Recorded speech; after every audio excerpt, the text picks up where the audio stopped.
किसी बस्ती में एक बुजुर्ग रहा करते थे। नाम था हाजी अब्दुल रहमान। उम्र 75 साल थी, मगर दिल में बच्चों जैसी सादगी और रूह में पाकीज़गी थी।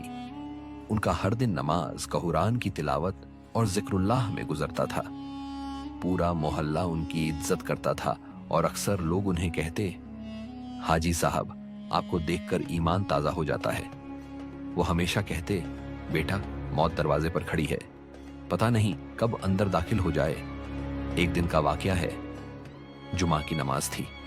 हाजी साहब हमेशा की तरह सबसे पहले मस्जिद पहुंचे, नमाज अदा की। कुछ देर इमाम साहब के पीछे बैठे रहे और फिर एक कोने में जाकर तस्बीह पढ़ने लगे। वो अपने रब से गुफ्तगू में मशगूल थे। तस्बीह के दाने उनके हाथ में चल रहे थे और जुबान से निकल रहा था, अस्तगफिरुल्लाह, अल्लाहुम्मा गफिरली।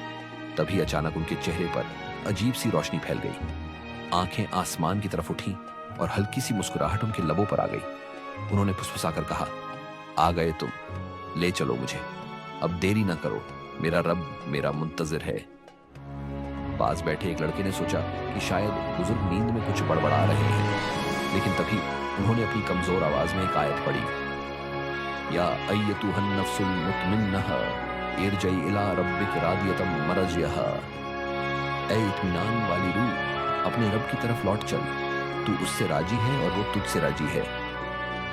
इसके बाद उन्होंने आखिरी बार किबला की तरफ देखा, दोनों हाथ उठाए और कहा, ऐ मेरे मालिक, तेरा शुक्र है, तूने मुझे बेनमाज नहीं मारा।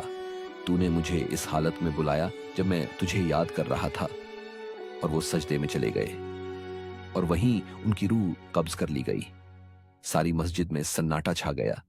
सब समझ गए, हाजी अब इस दुनिया में नहीं रहे। उनकी जनाजा नमाज में पूरा इलाका उमड़ आया। जब उन्हें दफनाया गया तो लोगों ने देखा कि उनके चेहरे पर अजीब सी नूरानियत थी। ऐसा लगता था जैसे मौत उनके लिए रहमत बनकर आई हो। कब्र में उतारते वक्त एक अजान देने वाले ने फूट फूट कर कहा, ऐसा लगता है आज कोई अजीम मेहमान अपने रब से मिलने चला गया।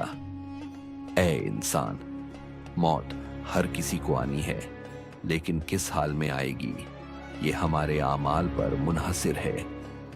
क्या हम भी ऐसे रूहानी लम्हे के लिए तैयार हैं? क्या हमारी रूह भी इत्मीनान से अपने रब से मिलने को तरसेगी?